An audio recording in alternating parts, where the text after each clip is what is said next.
जळगाव जिल्ह्यातील पाचोऱ्या नजीक अतिशय भीषण अशा प्रकारचा अपघात किंवा ही दुर्घटना घडलेली आहे आणि काही लोकांना ट्रेनमधनं धूर येतोय असं वाटल्यामुळे किंवा त्या ठिकाणी आग लागली आहे असं समज झाल्यामुळे त्यांनी ट्रेनमधनं उड्या घेतल्या आणि समोरून येणाऱ्या दुसऱ्या ट्रेनने त्यांना उडवलं आणि मोठा अपघात त्या ठिकाणी झालेला आहे। आमचे मंत्री गिरीश महाजनजी अपघाताच्या स्थळी पोहोचलेले आहेत। जे काही लोक मृत आहेत, जवळपास 10-11 लोक मृत असतील असा प्राथमिक अंदाज आहे। तेवढेच किंवा त्यापेक्षा जास्त लोक जखमी देखील असू शकतात। त्यामुळे सर्व जखमींची व्यवस्था ही करण्यात आलेली आहे। माझं जिल्हा प्रशासनाशी बोलणं झालंय, पोलीस प्रशासनाशी बोलणं झालं आणि मंत्री महोदयांशी बोलणं झालेलं आहे।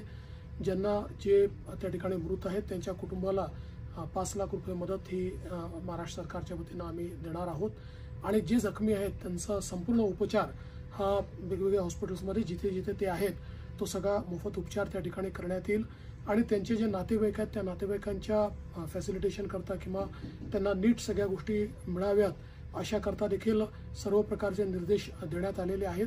अतिशय दुर्दैवी अशा प्रकारची घटना आहे आणि मंत्री आमचे गिरीश महाजन या संपूर्ण जी काही घटना आहे त्या घटनास्थळी पोहोचून सर्व प्रकारच्या गोष्टी हँडल करतात।